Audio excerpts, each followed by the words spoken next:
नमस्कार everyone, welcome to our YouTube channel. यहाँ पर आज हम सोशल साइंस में पॉलिटिकल साइंस का chapter number 4 political parties discuss करने वाले हैं। ये जो चैप्टर रहेगा, इस चैप्टर का एक क्विक रिवीजन मैं आपको प्रोवाइड करवाने की कोशिश करूंगा। यहाँ हम डिस्कस करेंगे इसके बारे में कि कैसे क्वेश्चंस चैप्टर में बन जाते हैं, कैसे आने वाले बोर्ड एग्जाम के अंदर आपको इसे पढ़ना है।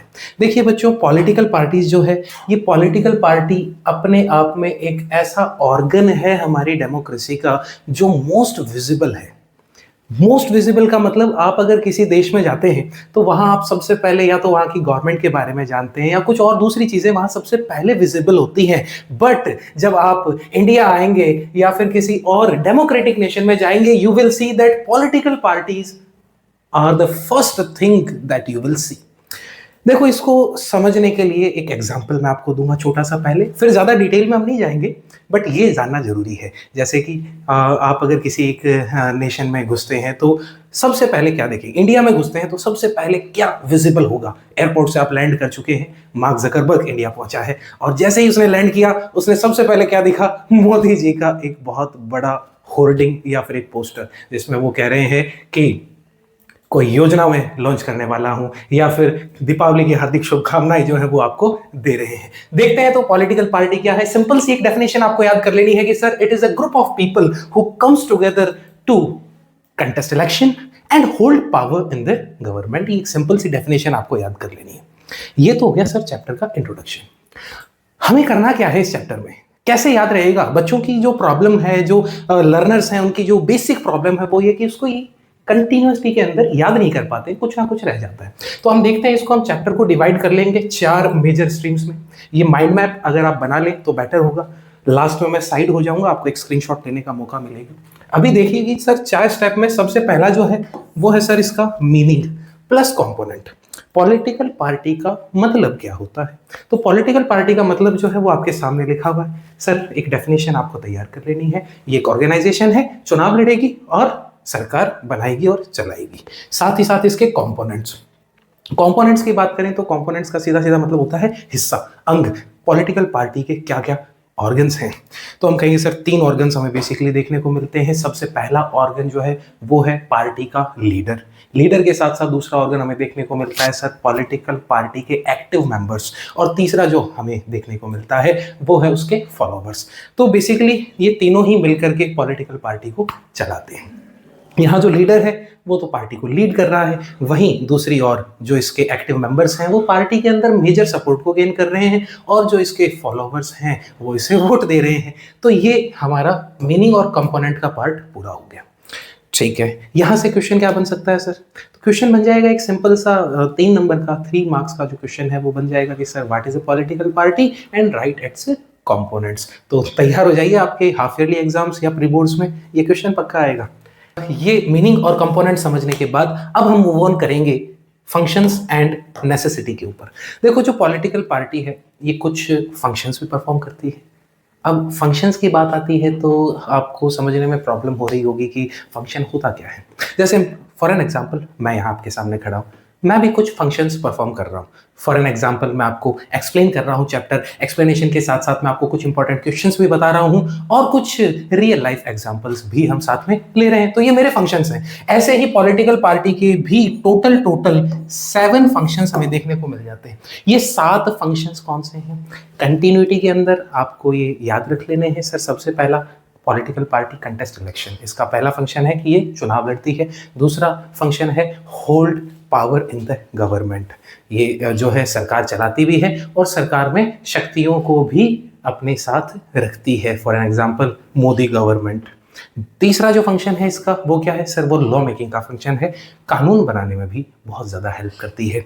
चौथा फंक्शन जो हम कहेंगे पॉलिटिकल पार्टी का, तो फोर्थ फंक्शन में आप ये याद रखेंगे कि सर पॉलिटिकल पार्टी जो होती है वो लोगों को एक ओपिनियन प्रोवाइड कराती है, इट शेप्स पब्लिक ओपिनियन। पांचवा फंक्शन में हम कहेंगे sir it put forward policies and programs. कई कई नई नई पॉलिसीज, कई कई प्रोग्राम्स जो है वो गवर्नमेंट लॉन्च करती है। और इसके साथ ही साथ एक छठा फंक्शन है इसका जो बहुत इंपॉर्टेंट है, वो है access to government machineries. Government की जो कुछ योजनाएं होती हैं, कुछ जो गवर्नमेंट फंक्शनलिटी है, उस तक लोगों को इतनी ज़्यादा अवेयरनेस नहीं होती। इंडिया में लिटरेसी रेट जो है रिसेंटली इंक्रीज हो रही है। एक ऐसा भी समय था बच्चों जिस समय पर इंडिया की लिटरेसी रेट काफ़ी कम थी, तो उस समय पॉलिटिकल पार्टी एक वाइटल ऑर्गन का रोल प्ले किया करती थी। और last and final seventh function आप कहेंगे कि सर पॉलिटिकल पार्टी जो होती है वो एक ऑपोजिशन का रोल भी प्ले करती है। ऑपोजिशन का नाम आते ही मुझे ऐसा क्यों लग रहा है कमेंट सेक्शन में कुछ बच्चे लिखेंगे राहुल गांधी। चलो कोई बात नहीं, आगे चलेंगे। ये सारे सातों फंक्शन जब हमने कवर कर लिए, 7 फंक्शन के बाद इसकी नेसेसिटी की बात करेंगे। सर पॉलिटिकल पार्टी की नेसेसिटी का टॉपिक जैसे ही आता है आप कहेंगे सर नेसेसिटी का मतलब, नेसेसिटी का मतलब है why we need political party. इसके बिना भी तो काम चल सकता है। For an example contemporary democracies के अंदर किसी भी डेमोक्रेटिक फॉर्मेट में ऐसा कोई रूल नहीं है या फिर ये कोई ज़रूरी नहीं है कि पॉलिटिकल पार्टी का होना वहाँ एक एग्जिस्टेंस हो। तो एग्जिस्टेंस की इंपॉर्टेंस कहीं लिखी नहीं गई है, तो हम क्यों पॉलिटिकल पार्टीज को देख रहे हैं सभी डेमोक्रेसीज में? ये ऑमनी प्रेजेंट है पॉलिटिकल पार्टीज। नेसेसिटी की तो बात करते रहेंगे, एक पार्ट हमने छोड़ दिया बीच में, वो है ऑमनी प्रेजेंस। पॉलिटिकल पार्टी आपको हर डेमोक्रेसी में देखने को मिलती है। तो यहाँ पॉलिटिकल पार्टी की नेसेसिटी का सवाल खड़ा होता है। आप कहेंगे सर बेसिक 3-4 नेसेसिटीज हैं पॉलिटिकल पार्टी की, उसमें सबसे पहला है कि सर ये फंक्शंस परफॉर्म कर रही है। 7 फंक्शन है, और अगर सर आप तो 3 ही फंक्शन परफॉर्म कर रहे हो, पार्टीज क्या कर रही है? 7 फंक्शन परफॉर्म कर रही है। और दूसरी तरफ इन फंक्शंस के साथ साथ पॉलिटिकल पार्टी की जरूरत हमें इसलिए भी है क्योंकि अगर पॉलिटिकल पार्टी नहीं होगी, हर एक जो जुरिस्डिक्शन होगा, हर एक कॉन्स्टिट्यूंसी जो होगी, वहाँ से इंडिपेंडेंट कैंडिडेट्स जो हैं वो इलेक्शन जीतेंगे, और इलेक्शन जीतने के बाद में वो अलग अलग तरह की पॉलिसीज प्रोग्राम्स लाएंगे, लेकिन वो अपनी कॉन्स्टिट्यूंसी की लाएंगे। ओवरऑल नेशन के बारे में कौन सोचेगा? देश तो बेचारा फिर बाद में क्यों ही विकास करेगा। हालांकि विकास तो काफ़ी समय से नहीं हो रहा है।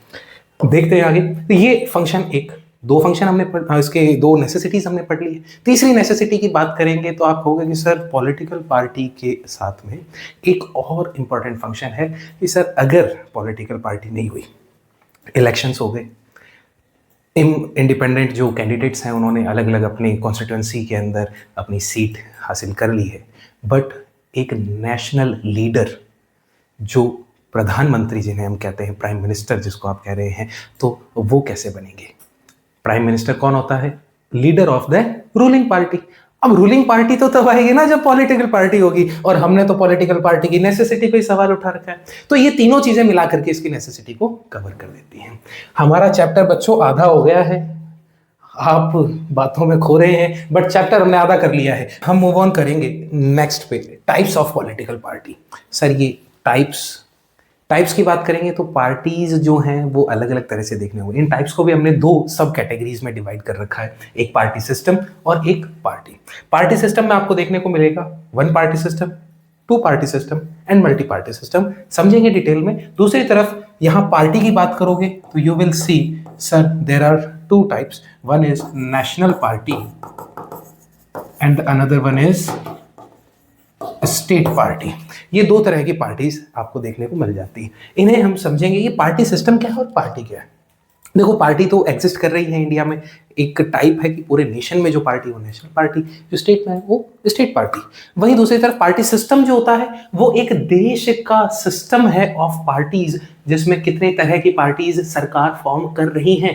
फॉर एन एग्जाम्पल चाइना की बात करते हैं तो चाइना में एक ही पार्टी है, पार्टी ही एक है वहां, और पार्टीज ही एक्सिस्ट नहीं करती, और उसी पार्टी का जो कैंडिडेट है वो इलेक्शन के अंदर खड़ा होता है और इलेक्शंस जीतता है और अपनी सरकार बना लेता है। तो वो 1 पार्टी सिस्टम है। एग्जाम्पल के साथ काम हो गया। दूसरी तरफ 2 पार्टी सिस्टम की बात करें तो यहाँ पर 2 पार्टीज हैं, एग्जिस्ट कर रही हैं, ज्यादा भी हो सकती हैं, ऐसा कोई कंपल्सन नहीं कि 2 ही पार्टीज होंगी। यहाँ पार्टी के नंबर पर सवाल नहीं है, कितनी पार्टीज सरकार बना सकती हैं उसके बेसिस पर ये कैटेगराइजेशन है। तो 2 पार्टी सिस्टम में आप क्या कहोगे? सर 2 पार्टी सिस्टम के अंदर 2 ही पार्टीज सरकार फॉर्म करेंगी और सरकार चलाएंगी।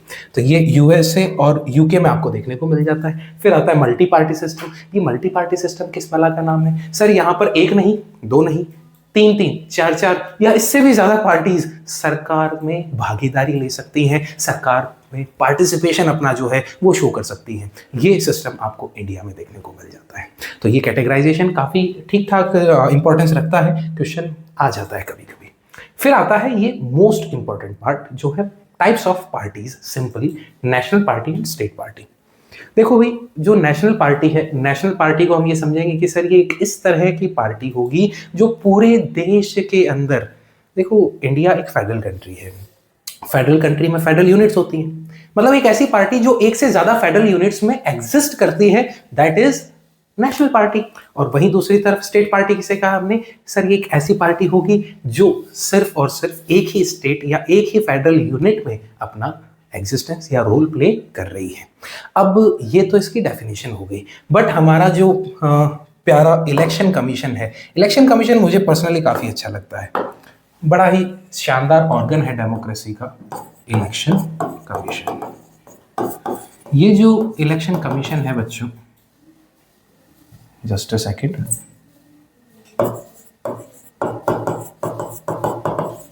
इस इलेक्शन कमीशन के पास में काफी पावर्स होती हैं और ये इलेक्शन कमीशन ही इलेक्शंस को कंडक्ट करवाता है। इलेक्शन कमीशन ने कुछ क्राइटेरिया डिसाइड कर रखे और यही इंपॉर्टेंट क्वेश्चन है आपके लिए। सर क्राइटेरिया क्या रहेगा? आपको ओरली याद कर लेना है। सर नेशनल पार्टी के लिए जो इलेक्शन कमीशन ने क्राइटेरिया रखा उसमें उसने कहा कि सर नेशनल पार्टी बनने के लिए एक कंडीशन है, आपके पास या तो 6% वोट हो। कहां पर?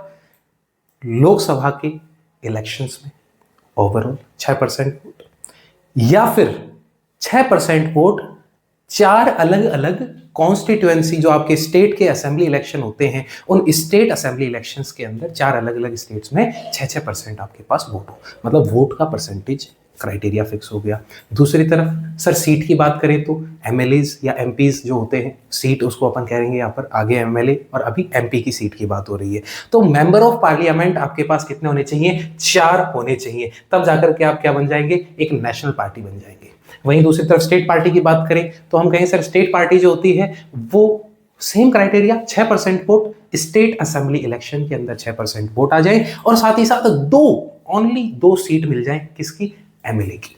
काम पूरा है अपना वहां पे। तो ये आपकी नेशनल और स्टेट पार्टी रहने वाली है। नेशनल पार्टी को जो है इलेक्शन कमीशन कुछ स्पेशल पर्क्स भी प्रोवाइड करवाता है, लाइक स्पेसिफिक सिंबल जो वो पर्टिकुलर टाइम में यूज कर सकते हैं और वो रिकॉग्नाइज पॉलिटिकल पार्टी कहलाती है। इलेक्शन कमीशन उसको क्या कर लेता है? रिकॉग्नाइज करवा लेता है।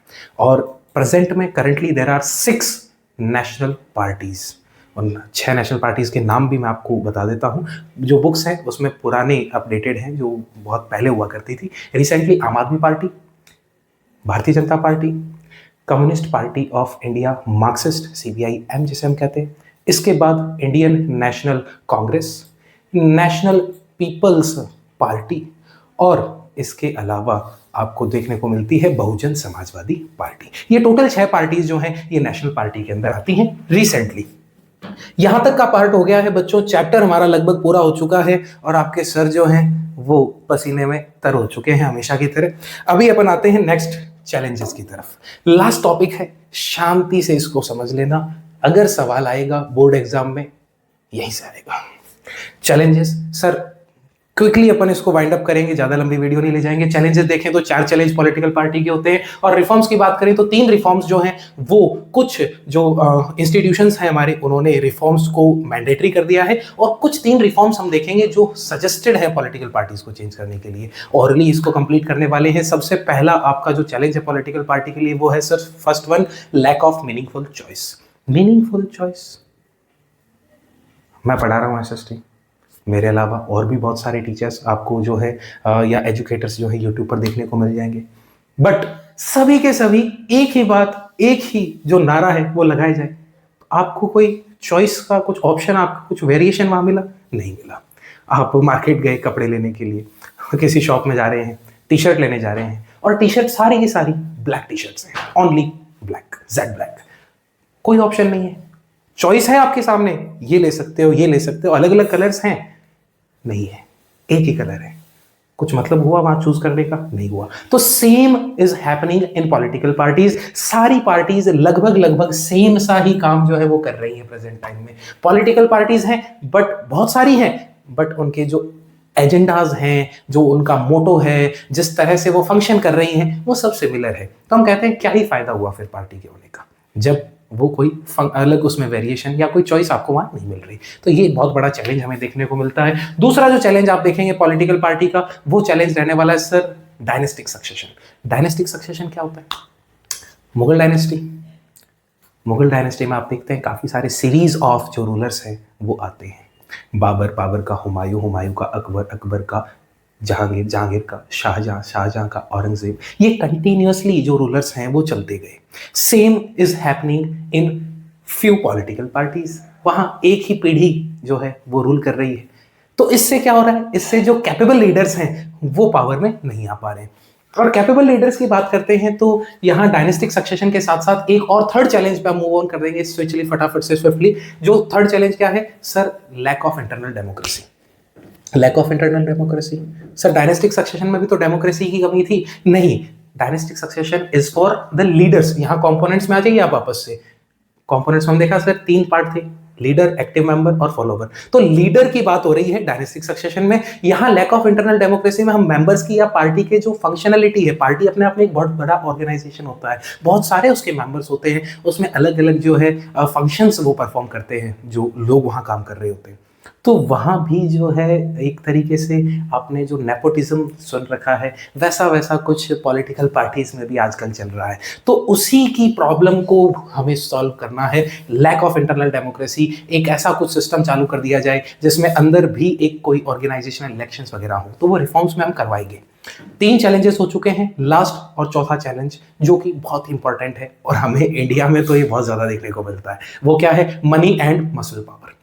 Sir money and muscle power, money, muscle तो मेरे नहीं है, बट मनी क्या? पैसा। पैसा फेंको, तमाशा देखो। दुनिया भर के नेता जो हैं पैसा भर भर करके लोगों में बांटते हैं इलेक्शंस के अंदर, ताकि उन्हें क्या मिल जाए? वोट मिल जाए। और दूसरी तरफ मसल की बात की जाए तो कुछ कुछ वोट बैंक्स पे हमने देखा है कि मसल पावर का यूज करके उन वोट बैंक्स के ऊपर घेराबंदी भी कर ली जाती है। रिसेंटली ऐसा कम देखने को मिल रहा है, बट हम ओवरऑल बात कर रहे हैं आज़ादी से अब तक। तो इसमें आप देखेंगे तो ऐसे काफ़ी सारे टाइम भी आए हैं जब ये मसल पावर का यूज़ किया गया है। रिसेंटली भी काफ़ी स्टेट्स हैं जहां ऐसा होता रहता है। तो ये टोटल हमने क्या देखे सर? 4 चैलेंजेस हैं फॉर द पॉलिटिकल पार्टी। और इन 4 चैलेंजेस की हमें क्या देखने को मिलेंगे?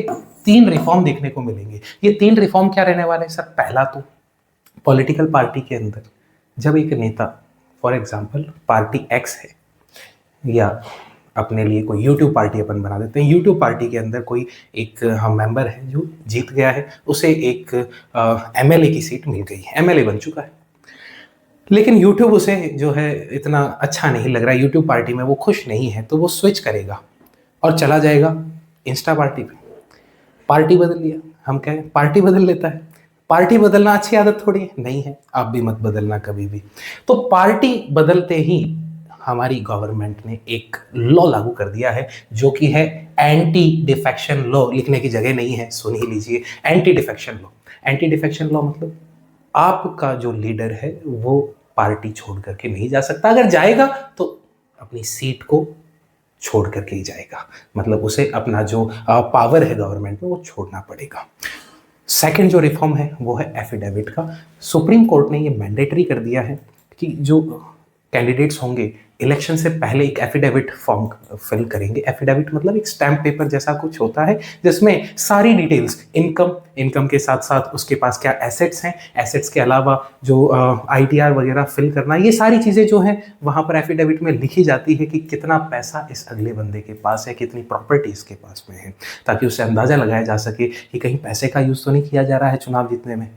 ठीक है सर, 2 रिफॉर्म हमने देख लिए। तीसरा रिफॉर्म क्या होगा? तीसरे रिफॉर्म में हम कहते हैं सर पॉलिटिकल पार्टीज में हमारे इलेक्शन कमीशन ने ये मैंडेटरी कर दिया है कि सर आपको इंटरनल इलेक्शंस करवाने जरूरी हैं। ऐसा नहीं होगा कि नेपोटिज्म बॉलीवुड में चल रहा है, बॉलीवुड में तो चल जाएगा, बट यहाँ पॉलिटिकल पार्टी देश चला रही है और देश के साथ गद्दारी बिल्कुल बर्दाश्त नहीं होगी। ठीक है बच्चों, 3 रिफॉर्म हमने देख लिए। 3 रिफॉर्म्स के बाद में 3 सजेशंस हैं। ये लास्ट पार्ट है हमारे चैप्टर का। सर 3 सजेशंस कौन कौन से होंगे? 3 सजेशंस हम दे रहे हैं कि ये भी कर दीजिए और भी अच्छा हो जाएगा। डेमोक्रेसी के अंदर ये होता रहा है बच्चों, शुरुआत से लेकर के अब तक काफ़ी सजेशंस आए हैं और काफ़ी लॉज बने। पहला सजेशन क्या होगा? Sir political party money muscle power की प्रॉब्लम है, आप एक काम कर दीजिए ना, स्टेट फंडेड इलेक्शन करवा दीजिए। स्टेट फंडेड इलेक्शन का मतलब सर पार्टी के किसी व्यक्ति को ना तो चंदा लेना पड़ेगा, ना किसी से जो है पैसा लेना पड़ेगा, ना किसी को पैसा लगाना पड़ेगा। सरकार पैसा लगाएगी, सरकार प्रचार करेगी और इलेक्शन खुशी खुशी हो जाएंगे। तो इससे जो मैल प्रैक्टिसेस हो रही हैं वो बंद। दूसरा सजेशन, सर दूसरा सजेशन ये है कि हम काफ़ी ये बात करते हैं कि विमेंस को इक्वल रिप्रेजेंटेशन नहीं मिल रहा है, कुछ पर्टिकुलर जो बैकवर्ड क्लासेस हैं उन्हें इक्वल रिप्रेजेंटेशन नहीं मिल रहा है, तो उसके लिए आप रिजर्वेशन पॉलिटिकल पार्टीज में कर दीजिए कि सर जो सीट मिलेगी, जो इलेक्शन लड़ने के लिए कोई जाएगा तो पॉलिटिकल पार्टी खुद से ही पहले ही महिलाएं या जो पिछड़ी या अनुसूचित जनजाति हैं उनको क्या दे दे, अपनी जो टिकट है, ताकि वो इलेक्शन लड़ सके। इलेक्शन ही जब वो लड़ेंगे तो जीतेंगे ही। बेसिक सी प्रॉब्लम का सॉल्यूशन हो गया। और लास्ट रिफॉर्म जो है वो ये है कि आप पॉलिटिकल पार्टीज में एक ऐसा रजिस्टर मेंटेन करके रखिए जिसमें सारी डिटेल्स हों आपके मेंबर्स की, कौन क्या पोस्ट पे है, क्या कर रहा है, क्या फंक्शनलिटीज हो रही है। एक प्रॉपर रूल्स एंड रेगुलेशन के साथ में जो है पॉलिटिकल पार्टी वर्क करे। That's all about this chapter. I hope आपको ये समझ आया होगा। Have a nice day. नमस्कार।